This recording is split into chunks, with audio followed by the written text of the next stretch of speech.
메리 크리스마스. 안녕하세요. 목양사역과 이음학교 영어 교육을 전담하는 박진호 목사입니다. 성탄절이 다가오는 이때쯤 미국의 모든 쇼핑몰은 사람들로 인해 붐빕니다. 모두들 새해까지 이어질 긴 연휴를 위해 연말연시 카드와 선물을 사느라 분주해요. 마치 우리 한국의 고유 명절인 설날과 같습니다. 이때 서로 인사를 주고받으며 하는 말이 메리 크리스마스 또는 해피 할리데이입니다. 근데 안타까운 사실은 메리 크리스마스 문구를 담은 사인이나 카드 내용이 점점 줄어드는 겁니다. 제가 미국에 이민 갔었던 90년대보다 훨씬 줄어든 것을 느낍니다. 대부분 해피 할리데이 하면서 행복한 연휴 되세요라고 인사를 하는 거예요. 그래서 안타까운 마음에 저는 의도적으로 메리 크리스마스라고 애써 인사했었던 것이 기억납니다. 크리스천들이 성탄절을 기념하며 축하하는 이유는 단 하나, 예수 그리스도 때문인 것입니다. 약 2000년 전에 온전히 참 하나님이심과 동시에 온전히 참 인간이신 분이 우리 가운데 오셨다는 역사적 사실을 진짜 믿는다면 우리는 마음을 정해야 할 것입니다. 그분을 내 삶 전체의 왕으로 모시거나 아니면 나와 상관없는 이야기하며 예수를 내 삶에서 가볍게 여길 것입니다. 예수 그리스도의 복음 앞에서 우리에게 middle ground는 없습니다.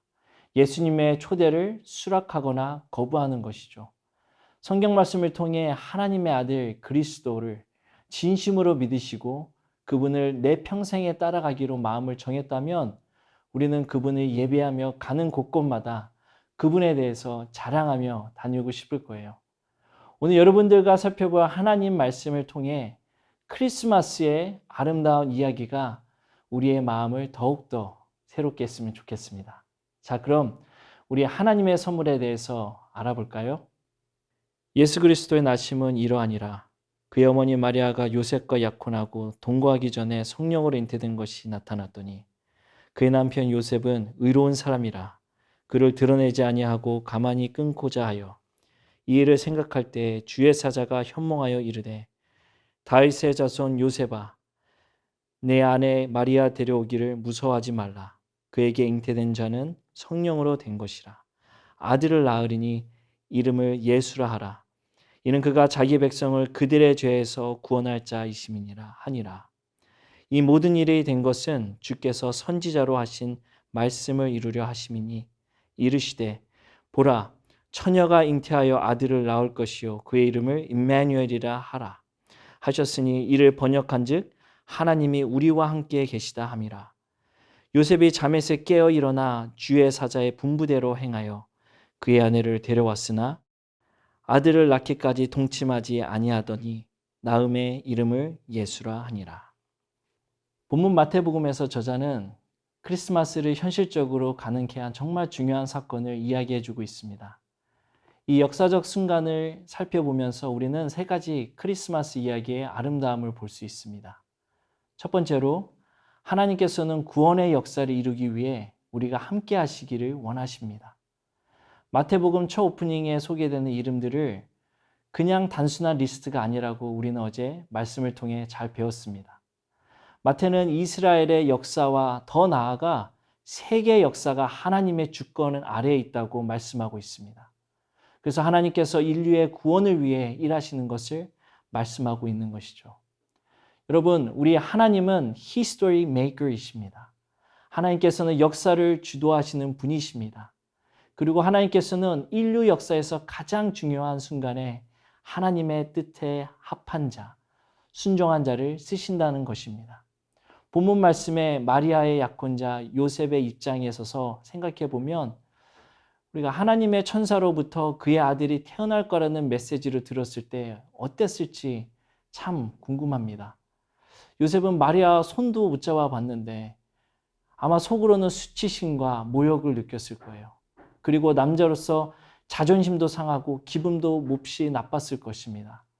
요셉 입장에서 볼 때 얼마든지 화를 표현할 수도 있지 않았겠습니까?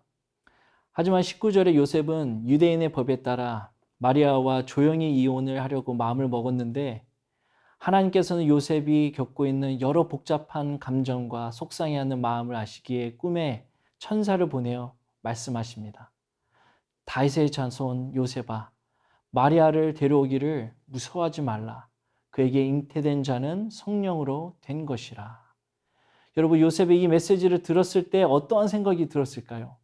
내 아들이 성령으로 잉태되어 세상의 구원자가 될 것이라고? 이게 어떻게 가능하지? 사람으로는 이해할 수 없는 하나님의 말씀에 요셉은 순종했습니다. 성경에서는 이러한 사람을 의로운 사람이라고 합니다. 임신한 마리아를 아내로 받아들임으로 인해 요셉은 가족, 친구, 이웃의 모든 사람들로부터 손가락질을 받을 수 있었다는 것을 알고 있었을 거예요. 배척당할 수 있음에도 불구하고 요셉은 용기를 내었던 것이죠. 창조주 하나님의 주권을 인정하고 히스토리 메이커, 역사를 주관하시는 주님의 뜻이 이 땅에 이루어지도록 순종의 길을 택한 것입니다. 인류를 위해 세상의 구원자로 오시는 아기 예수님이 하나님의 말씀대로 성취될 수 있도록 자신을 내어드린 것입니다. 하나님께서는 목수인 요셉같이 별 볼 일 없는 사람이라도 내 중심이 아니라 하나님 중심, 하나님의 선하신 뜻을 구하는 사람을 통해 일하십니다. 당시에는 몰랐는데 시간이 지나고 나면 나의 기도 제목이 내가 바랬던 것보다 훨씬 더 훌륭하게 이루어 주심을 믿음의 눈으로 볼 수 있습니다. 그래서 하나님께서 함께 하심, 하나님의 은혜였다고 우리가 고백할 수 있는 것이죠. 두 번째로 크리스마스 이야기의 아름다움은요, 하나님께서는 우리와 함께 하시기 위해 인간의 몸으로 오셨다는 겁니다. 예수 그리스도는 온전한 하나님이심과 동시에 온전한 사람이십니다. 근데 여러분, 하나님의 아들이 인간이 되어 우리 가운데 오신 이유가 있습니다. 본문 23절에 보니까 태어나신 예수의 이름이 임마누엘이라고 합니다. 사실 예수님께서는 임마누엘이란 이름으로 불리운 적이 없으세요. 임마누엘이란 말은 은유법으로 하나님께서 예수님 안에 우리와 함께 계신다는 것입니다. 완전한 하나님의 새로운 방법으로 우리와 함께 하시는 것이죠. 구약에서는 사람이 하나님께 접근하는 자체가 어렵고 두려운 일이었습니다. 그래서 하나님께서는 때론 불기둥으로 또는 광풍으로 이스라엘 백성들에게 나타나셔서 소통을 하셨습니다. 제발 하나님의 얼굴 좀 보여달라고 한 모세에게는 죽는다며 겨우 등만 가까이 할 수 있게 하셨습니다. 그런데도 산에 내려온 모세의 얼굴이 어찌나 눈부신 광채를 발하든지 백성들은 그를 쳐다볼 수 없었다고 출애굽기에서 말씀합니다. 그 정도로 하나님은 크고 높으시며 우리가 접근할 수 없는 분이었습니다. 근데 오늘 본문에서 예수 그리스도를 통해 나타나신 하나님은 불기둥이나 광풍이 아니라 아기라고 말씀합니다. 세상에 아기같이 약하고 쉽게 다가갈 수 있는 존재도 없습니다. 여러분, 근데 하나님께서 이번에는 왜 불꽃이나 회오리바람이 아닌 아기의 모습으로 오셨을까요? 이번에는 심판하러 오신 게 아니라 심판을 당하러 오셨기 때문입니다. 하나님께서는 인간의 몸으로 죄로 인해 깨어지고 엉망진창인 곳에 오셨습니다.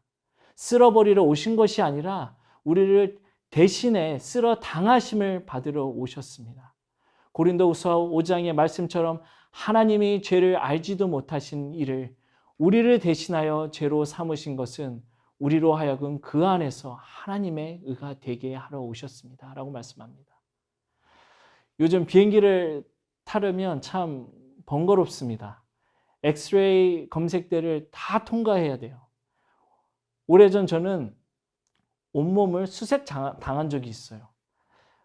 당해보신 분은 아시겠지만 굉장히 불쾌합니다. 왜 그렇게 당했냐 하면 주머니 안에 휴지 한 장이 남아 있어서였습니다. 휴지 한 장도 그 엑스레이에 다 걸립니다. 의란 도덕과의 관계가 아닙니다. 다른 사람과의 관계도 아닙니다. 의란 하나님과 우리의 관계인 것입니다. 실제로 우리 중 누가 이 하나님의 의의 앞에 아무 허물이 없이 설 수 있겠어요? 우리 중 누가 이 하나님의 의라는 엑스레이 검색대를 삐입 소리를 내지 않고 통과할 수 있겠습니까? 계속 삐삐삐 거리는 소리밖에 없을 것입니다. 공항 검색대야 삐 거리면 주머니 안에 있는 것을 꺼내어 버리면 됩니다. 몸에 걸치고 있는 것은 벗으면 됩니다. 그런데 우리는 몸 자체가 문제인 것이죠. 한두 가지 버려서 될 일이 아닙니다. 우리의 마음 자체가 문제죠. 우리의 생각, 영혼, 감정, 지성, 무의식 자체가 문제인 것입니다. 우리 자체가 문제인데 어떻게 해야 통과할 수 있겠습니까? 우리가 정결하고 깨끗이 않는 한, 우리가 하나님과 같지 않는 한 하나님 앞에 설 수 없습니다. 자기 스스로 죄로부터 정결할 수 있는 사람은 아무도 없습니다. 크리스마스의 진짜 아름다움 세 번째는 우리 스스로 죄로부터 구원받을 수 없을 때 하나님께서는 우리를 구출시키기 위하여 예수님을 출동시키셨습니다. 21절입니다. 아들을 낳으리니 이름을 예수라 하라. 이는 그가 자기 백성을 그들의 죄에서 구원할 자이심이라 하니라. 하나님의 천사를 보내어 요셉에게 말씀하십니다. 아이가 태어나면 너는 그 아이의 이름을 예수라고 지어라. 예수라는 뜻은 구원자라는 말이다. 그 아이는 장차 사람들을 죄의 감옥에서부터 해방시켜 줄 거야. 죄에서 구원시켜 줄 거야. 하나님이 예수님을 이 세상에 보내신 단 하나의 이유가 있다면 그것은 바로 구원입니다. 우리를 죄로부터 구원하시기 위해 이 땅에 오신 것입니다. 이것이 기독교의 핵심인 것이죠. 구원이란 어떤 의미일까요? 많은 사람들이 구원을 도움을 주는 정도라고 생각합니다. 좀 어려움이 생길 때 내가 요청을 하면 와서 깔끔하게 도움을 주는 것이 구원이라고 생각합니다. 그러나 구원은 도움이 아닙니다. 구원은 우리는 아무것도 할 수 없고 그래서 누군가가 우리 대신 우리를 자유하게 해주는 것입니다. 구원은 우리 스스로 할 수 있는 것이 아니라 하나님이 해주셔야 하는 것입니다.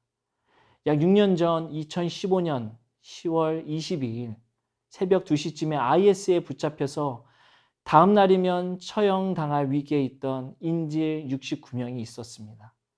이 인질들은 자신들의 힘으로는 그곳을 빠져나올 수 없었습니다. 희망이라고는 전혀 없는 상태였습니다. 그런데 누군가가 와서 그들을 구원해 주었습니다. 자신들이 구조 요청을 한 것도 아니었는데 어떻게 알았는지 하늘로부터 구원의 손길이 내려온 것입니다. 이들을 구출하다가 미국 한 명이 죽었고 수명이 부상을 당했습니다. 그 결과로 그들은 죽음에서 구원을 얻었습니다. 예수님은 IS의 지하 감옥에 감금되어서 죽을 날만 기다리는 우리를 구출하기 위하여 하나님의 명령을 받고 출동한 델타 포스 요한과 같은 분이십니다. 크리스마스는 하나님이 우리를 그 감옥에서 구출시키기 위해 예수님을 출동시킨 날, 그날인 것입니다. 작전이 시작된 날입니다. 크리스마스는 내일이면 꼼짝없이 처형당하여 죽을 수밖에 없는 우리를 위해 하나님의 특공대 예수님이 오신 날인 것입니다. 이 세상의 모든 크리스마스 선물보다 앞서서 하나님이 제일 먼저 우리에게 크리스마스 선물을 주셨습니다.